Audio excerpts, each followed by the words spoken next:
Creo que después de esta ovación no hace falta presentarlo. Y entonces, bueno, nada más quiero de verdad agradecer, ¿sí?, que venga con nosotros, pero que venga además a estos lugares, a este Zócalo, ¿sí?, a hablar con la gente directamente, ¿sí?, y para nosotros de verdad es un lujo. Muchas gracias, doctor.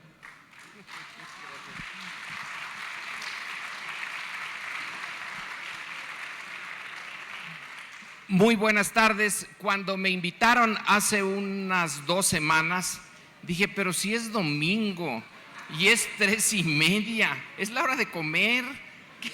Entonces me aseguraron, no, sí va a haber quien esté en la presentación del libro, pero no me esperaba esto. En verdad, mil gracias por estar aquí.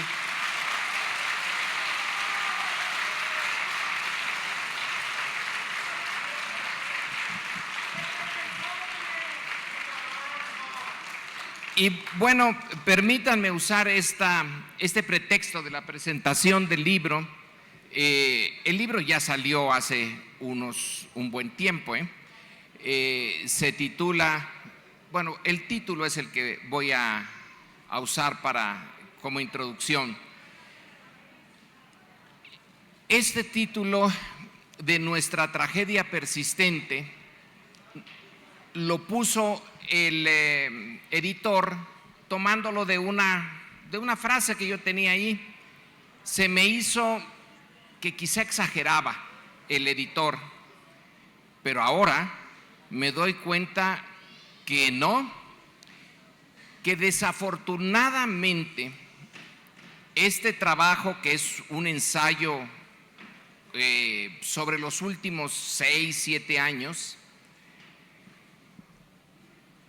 sí me reafirma la idea, y creo que a muchos de nosotros, de que el proceso político mexicano, que pudo haber tenido un destino más interesante y más positivo, se nos echó a perder.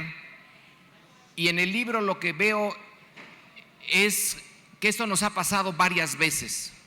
Yo allá por el año de 97, 98 y todavía hasta el 2001, 2, aunque Fox había ganado la presidencia, yo suponía que estábamos entrando en un proceso histórico nuevo, que era realmente interesante ver cómo sacaban al PRI de los pinos a patadas, como decía Fox, y se abría una posibilidad de adecentar la política mexicana, de realmente empezar a introducir, aunque sea modestamente, elementos democráticos. En realidad la democracia nunca la lograremos, nadie la ha logrado. El chiste es el esfuerzo por lograrla. La democracia es una de las utopías, y la utopía, bueno, pues sí, no existe, pero el intento de alcanzarla vale la pena.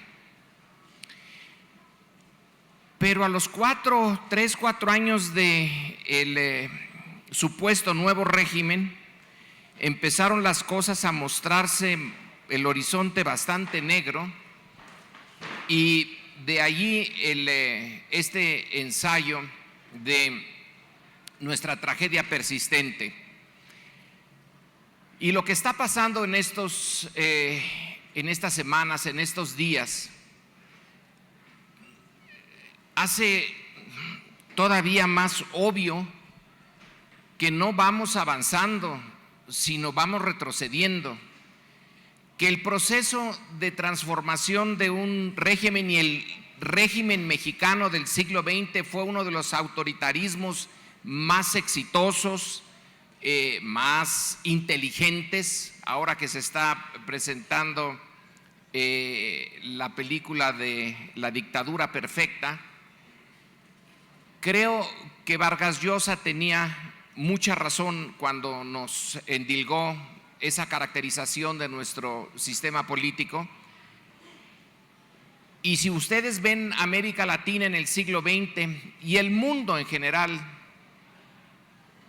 el régimen mexicano, que nació con el triunfo de los carrancistas allá por 1916, 17, y que parecía haber llegado a su fin en el año 2000, son 84 años de un sistema político que no tiene precedente en América Latina y en buena medida en el resto del mundo. Pocos sistemas duraron tanto tiempo, pero por fin creímos que nos habíamos librado de él. Para el 2012 el PRI está de vuelta y es un PRI igual y distinto, igual en el sentido profundo de la naturaleza de ese partido, que nació como un partido antidemocrático en 1929 y que lo sigue siendo, porque ese es la firma de su nacimiento. Y peor, porque ya aprendió, ya sabe lo que le puede pasar, ya entiende cómo enfrentarse a una oposición, ya logró derrotar a esa oposición, a la de izquierda y a la de derecha. Si es posible que haya algo más a la derecha que el PRI, que sí es posible, también a esa la derrotó.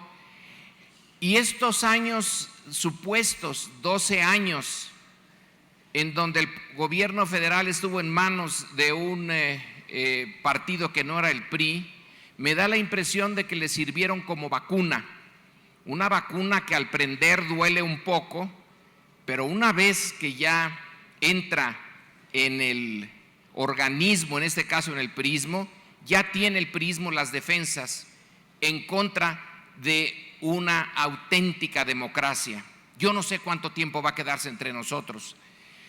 Espero que no se quede otros 71 años como la vez pasada, pero recordemos que el PRI de Atlacomulco lleva 84 años y no da trazas de que lo vayan a sacar de esa zona en el corazón de México, en el Estado de México, y tenemos que estar conscientes de la dificultad enorme que implica enfrentarnos a un partido y a grupos políticos con tanta experiencia, profundamente antidemocráticos, pero muy inteligentes. El futuro que se nos presenta es un futuro, a mí me parece muy difícil, y el libro que está aquí, de nuestra tragedia persistente, no lo pude hacer con un final feliz como película. Me gustaría. Lo único que pude hacer en este trabajo es una reflexión sobre los últimos años.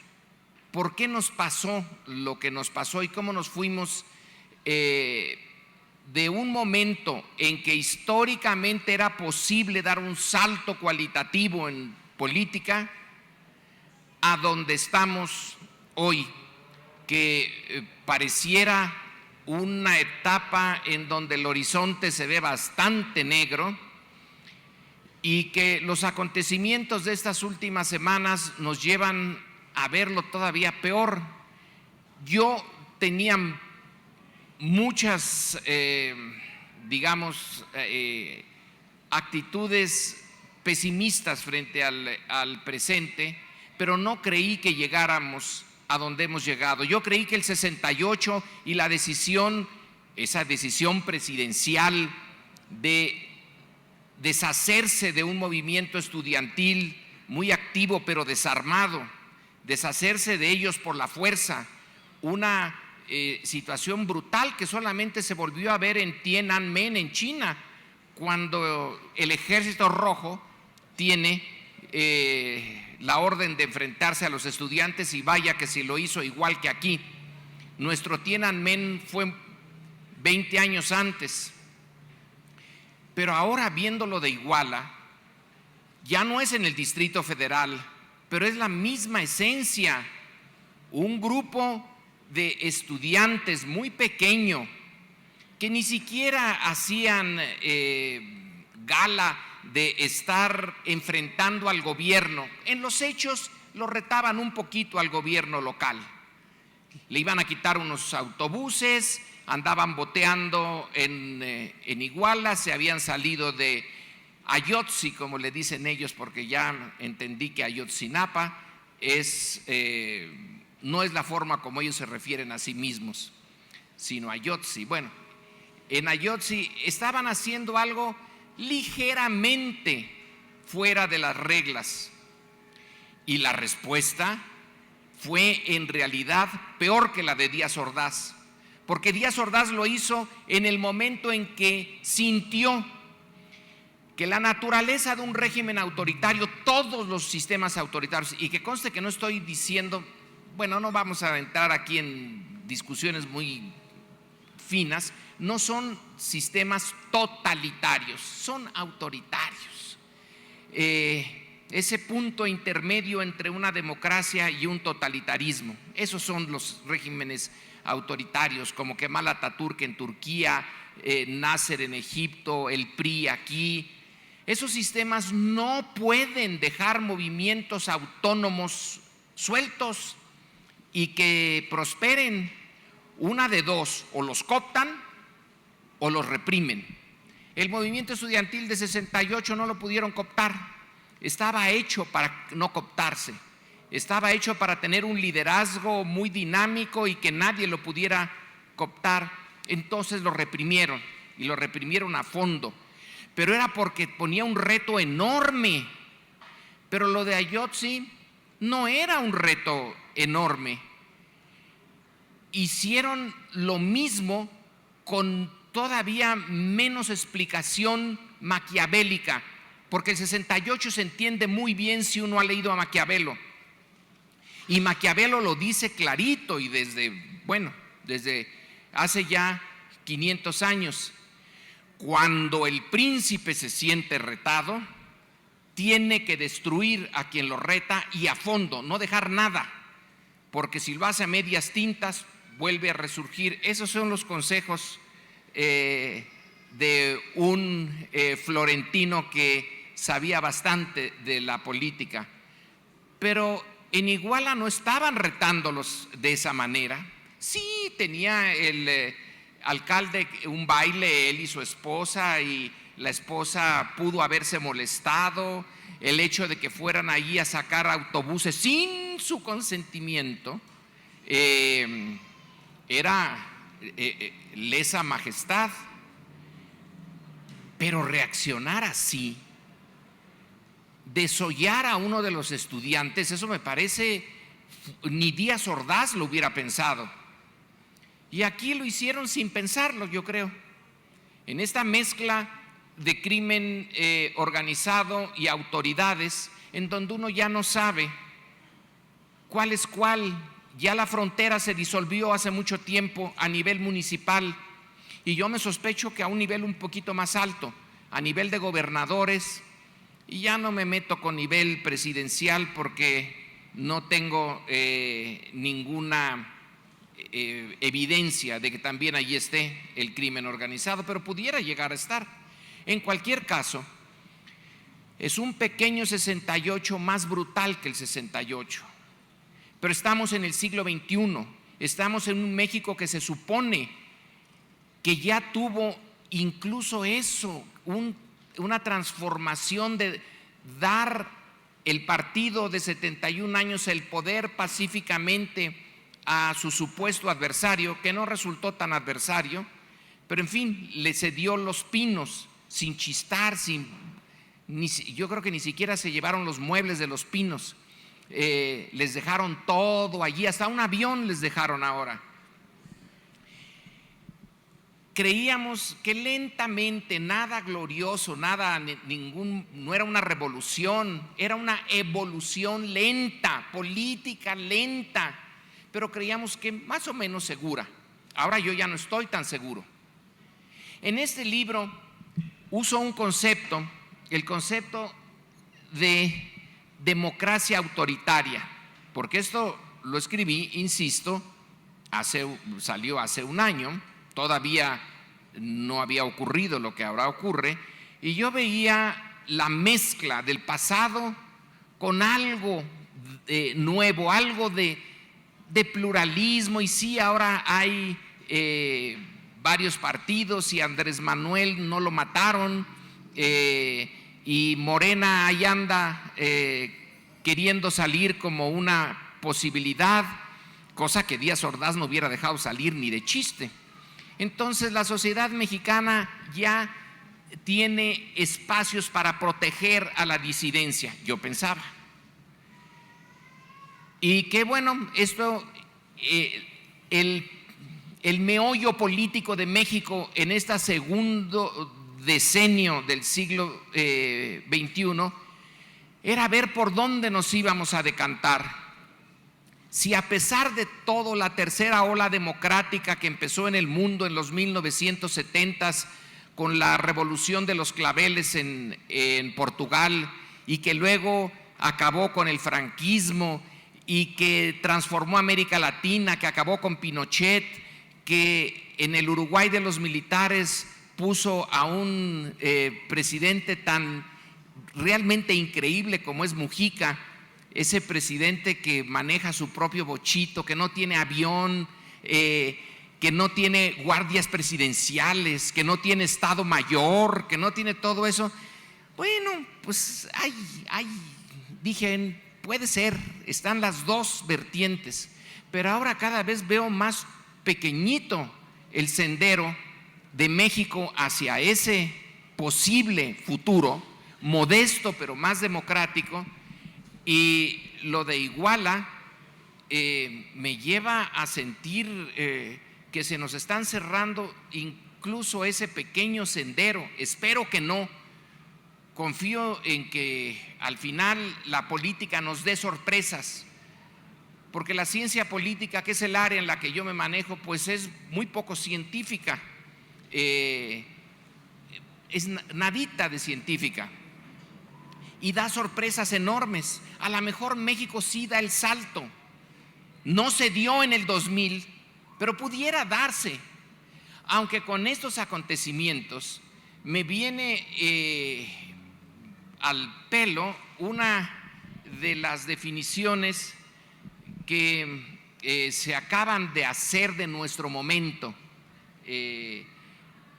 Un experto no mexicano, pero que conoce muy bien México, Buscaglia, que a veces aparece ahí en el noticiero de Carmen Aristegui o en CNN, y que es un experto en esto de…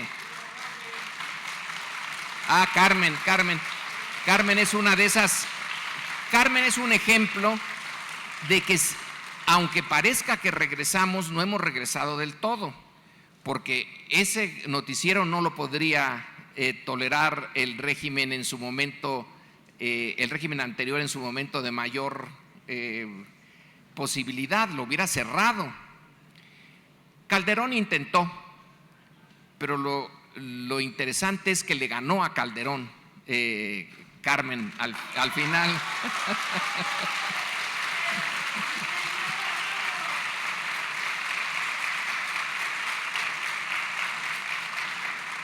No es poca cosa que la hayan corrido del programa de MBC y luego la hayan tenido que reponer. Quiere decir que la sociedad mexicana le dio su apoyo muy abierto a Carmen, y eso hizo la diferencia. Pero Buscaglia, vuelvo al punto, Buscaglia, ¿cómo caracteriza este momento? Él dice, se trata de el gobierno de México ahora es un administrador del descontrol, y creo que es una buena caracterización. Está descontrolado, no tiene todos los hilos en la mano, tiene algunos muy importantes. Logró transformar la Constitución en uno de sus aspectos centrales, que era la propiedad de los recursos petroleros, y lo transformó como un mago. Realmente el PAN y el PRD comieron de la mano del señor presidente, le aceptaron todo, y bueno, el mundo externo The Economist, el Financial Times, el Wall Street Journal, etcétera, señalaron, ahora sí México tiene un líder fuerte. Y lo de el 26 de septiembre nos muestra que ese líder fuerte es fuerte en el nivel más alto, entre la cúpula, entre ellos mismos. Sí pueden hacer negociaciones y sí pueden llegar a dar resultados, pero cuando se trata del México más profundo, allí se ve clarito, y en algunas zonas más que en otras, que el poder ya no lo tiene la clase política, o que la clase política que ahora está allí en esos espacios, hace tiempo que tiene dos amos: el crimen organizado y sus superiores en los partidos y en la escala de los gobiernos locales, los gobernadores. Hay gobernadores que francamente uno le echa un vistazo a Michoacán y dice uno, ¿hace cuánto que no tienen gobernador en Michoacán? ¿Hace cuánto que la tuta es el gobernador? Y que él sí sabe, él sabe cómo mover, si no a México, a Michoacán por lo menos sí lo mueve. Y esa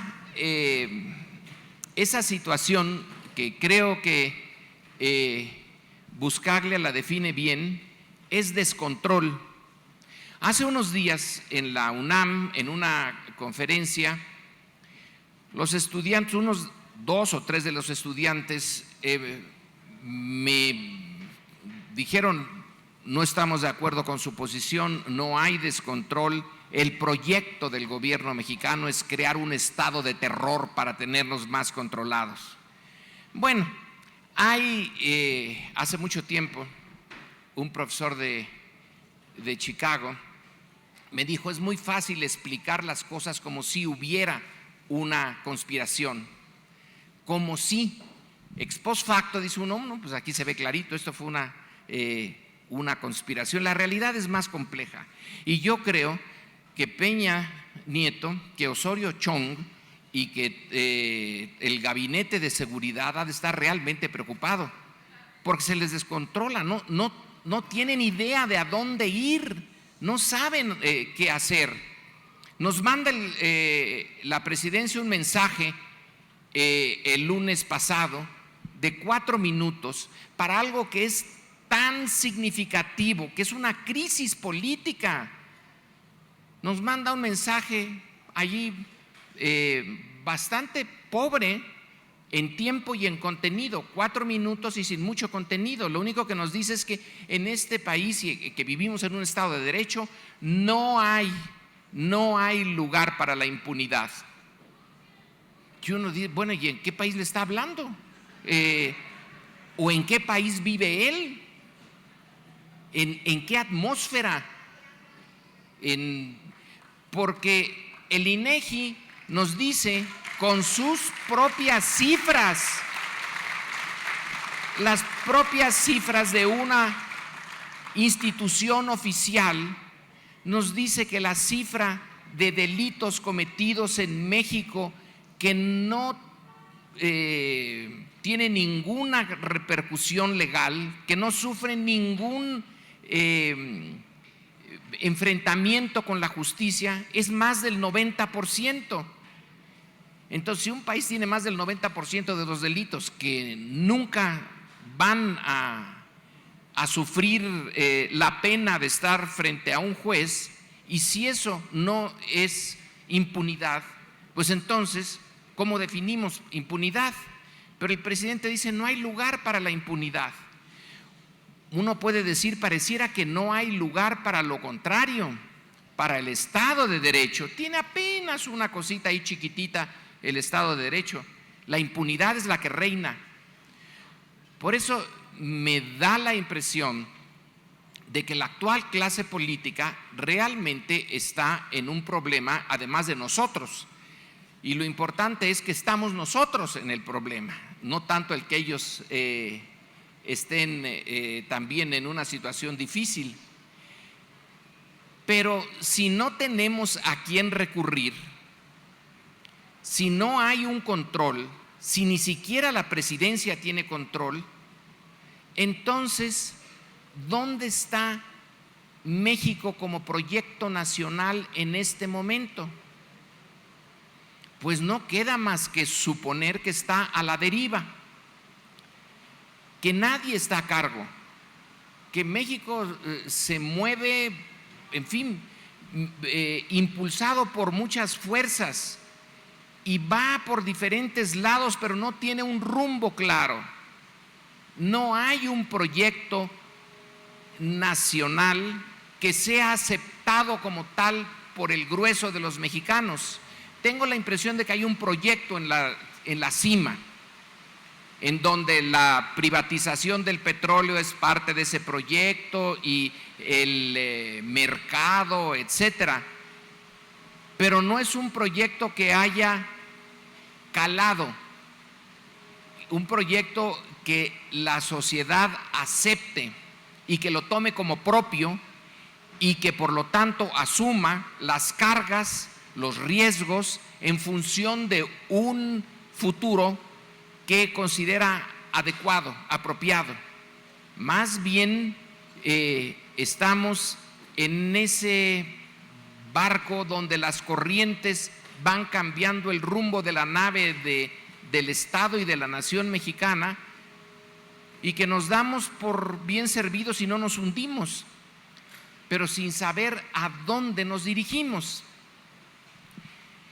Y eso es lo que trato en el libro. Esto tiene responsables. Tiene responsables porque sí pudo haber sido distinto. El himno nacional dice que por el dedo de Dios se escribió nuestro destino. Bueno, tomémoslo como una licencia poética, pero nadie ha escrito nuestro destino y menos el dedo de Dios.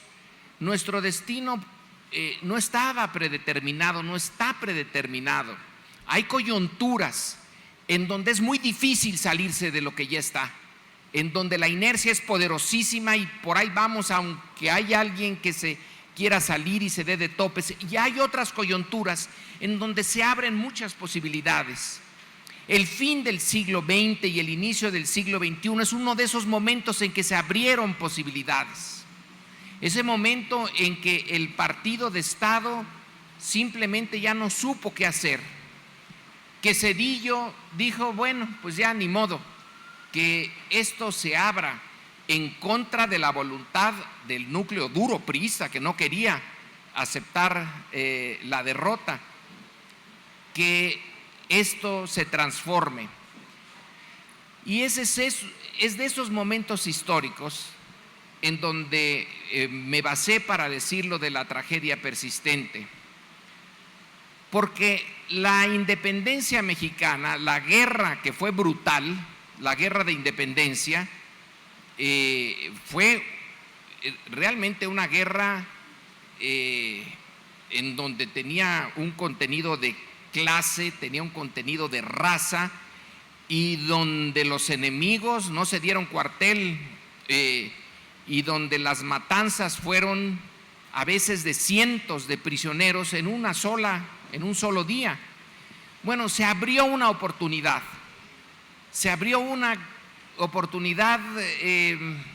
por un breve momento de intentar zafarnos de un estatus colonial para asumir la posición de país independiente, pero nos topamos muy rápido con Estados Unidos. Nos topamos con el choque abierto con el norte, y México cambió de ser colonia española a quedar dentro de, no colonia, pero sí quedar dentro de la esfera de influencia de un país que iba surgiendo como potencia. Y 1846 a 48 nos dejó claro que teníamos un límite. Luego viene la prolongada, difícil guerra de reforma y se abre una nueva posibilidad de un México distinto, un México apegado a la Constitución, de leyes, etcétera, y termina esto en el dominio porfirista. en la dictadura o dictablanda, como quiera que se vea, pero no se concreta la Constitución del 57.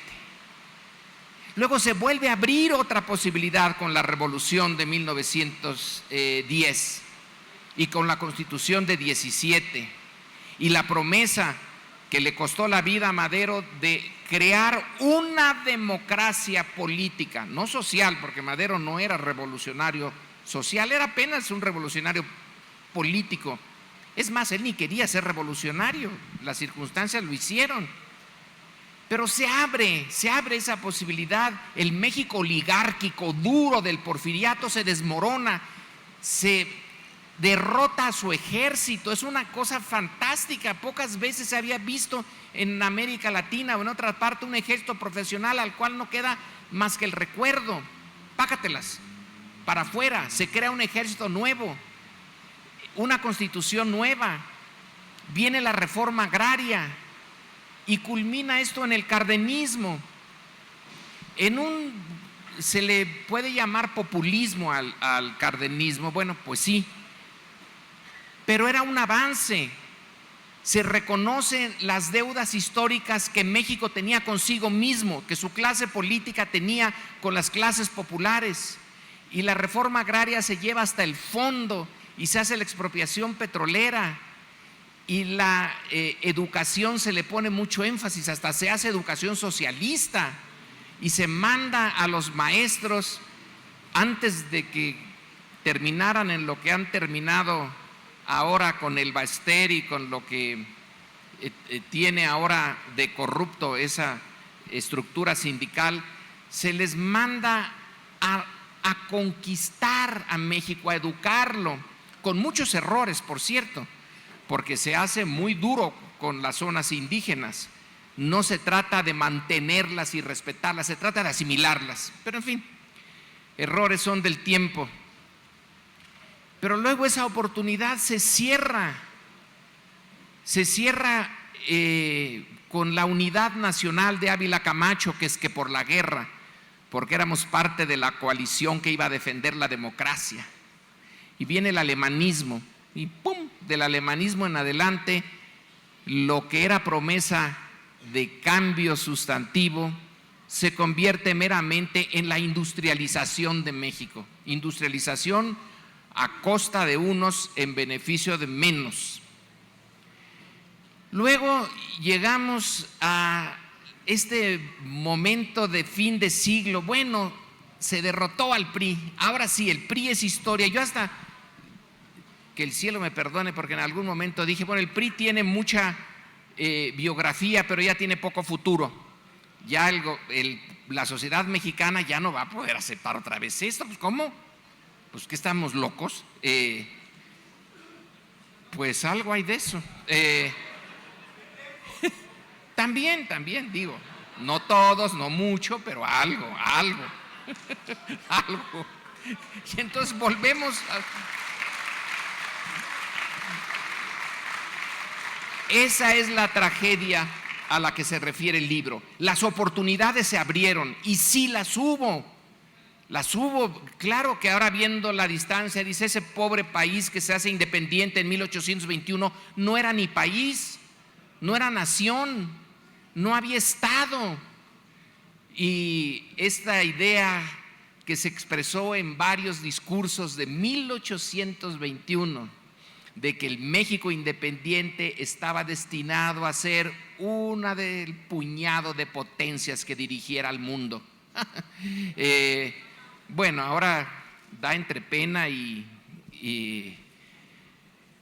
varias cosas, pero era una idea grandiosa que teníamos de nosotros mismos. Imagínense, desde Centroamérica hasta el norte de América, hasta que ya ni sabíamos dónde estábamos. Acordémonos que en un momento México fue frontera con Rusia. Los rusos eran nuestros vecinos. Vaya que sí tenía potencial aquello, pero las instituciones estaban inexistentes y el sentido nacional también.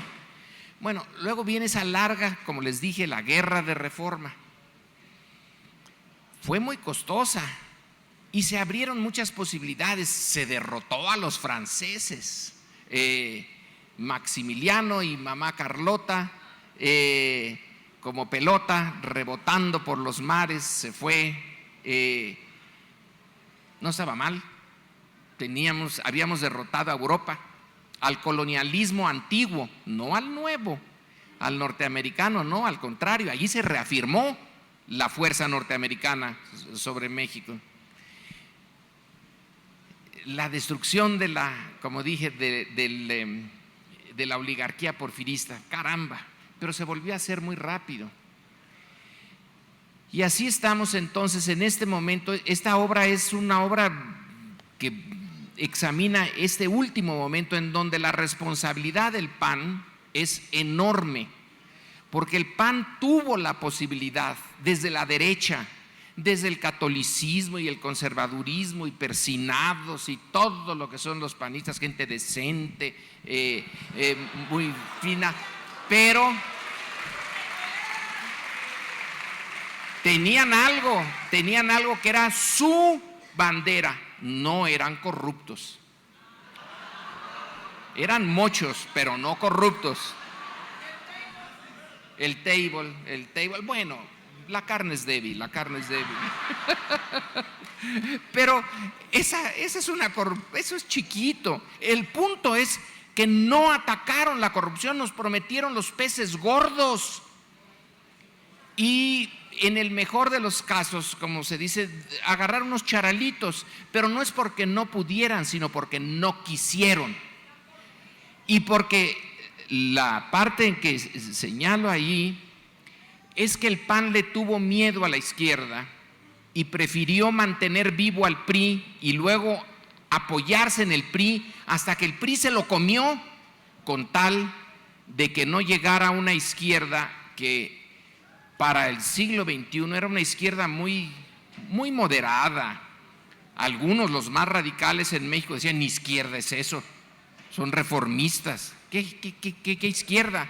Bueno, era una izquierda que ya no pensaba en la revolución, en tomar el poder por la vía de las armas, en hacer de México una dictadura del proletariado. Pues también ya la pobre dictadura del proletariado había quedado más desacreditada con el socialismo real soviético, que ya no había para eso. Y sin embargo mostraron miedo, porque la campaña de 2006 recuerda muchísimo la Guerra Fría. Un peligro para México, un peligro para la nación. La izquierda va a destruir a la nación que nos ha costado tanto crear. No podemos dejarlos así. Entonces viene el triunfo del haiga sido como haiga sido, que esa frase tenemos que mantenerla. Tenemos que tenerla bien presente, porque allí se resume la tragedia última.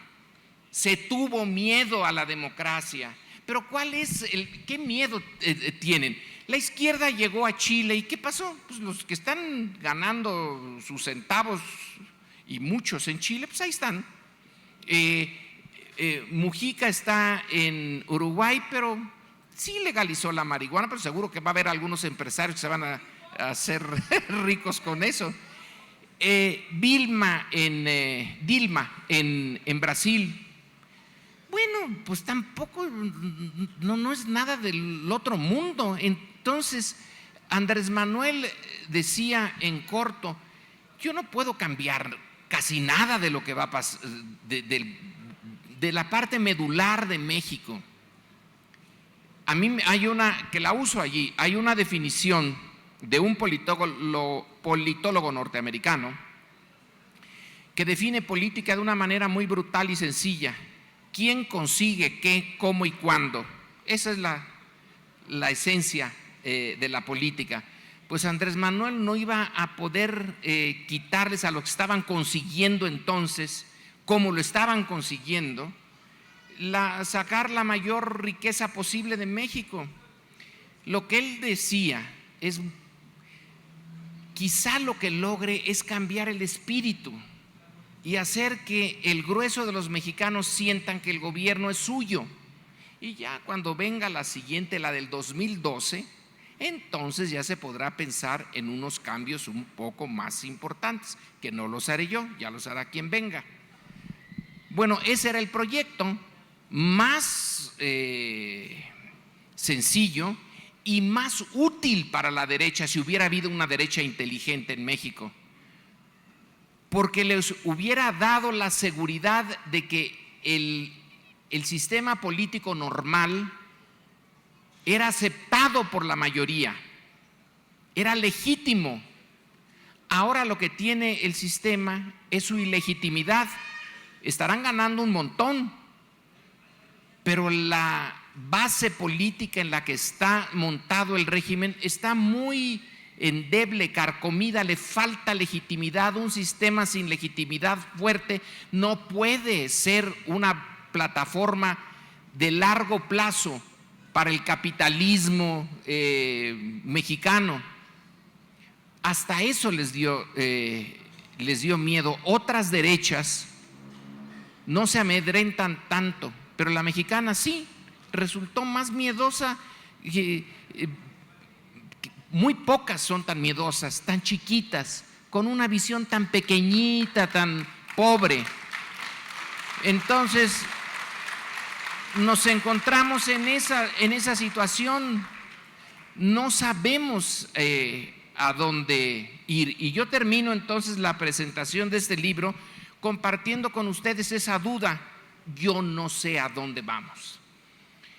Si hay algo positivo, si tenemos que arrancarle, dice, pero hay que tener una esperanza. Sí, cierto, hay que tenerla, porque si no, pues cada quien para su casa y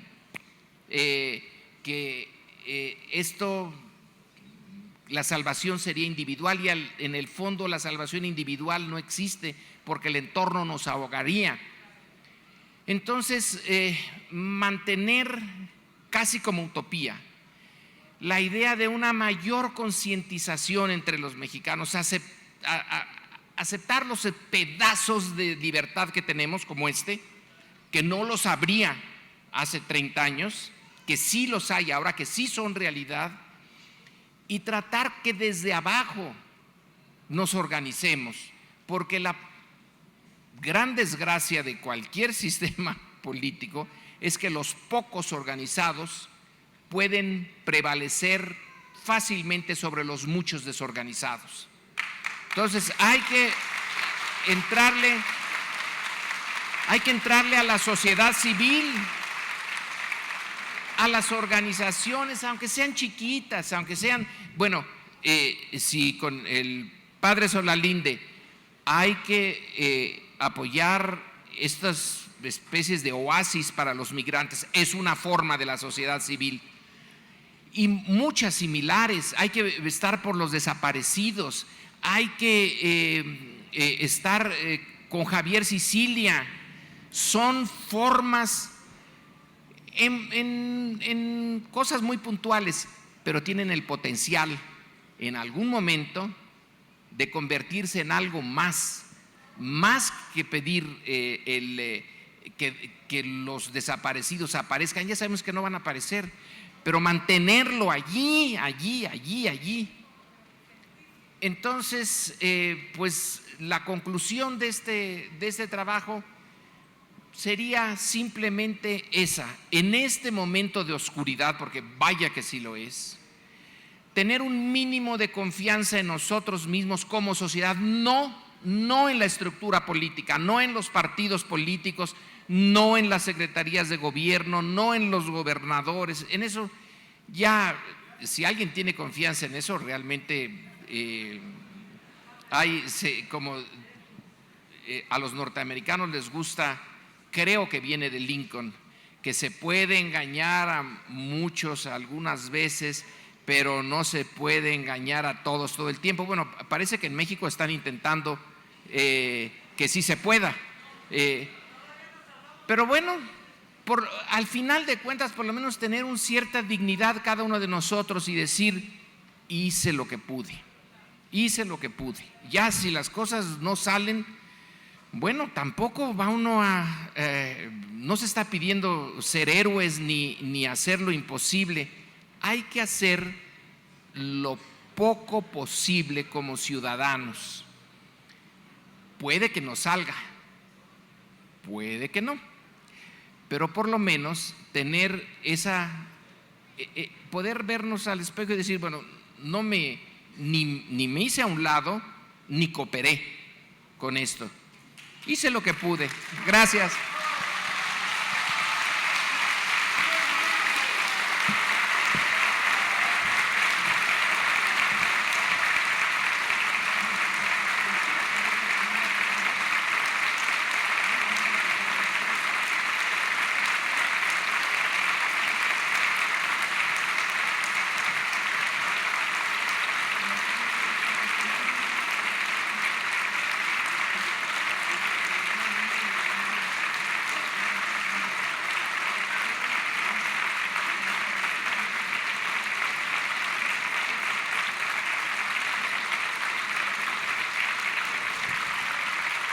Mil gracias por su asistencia.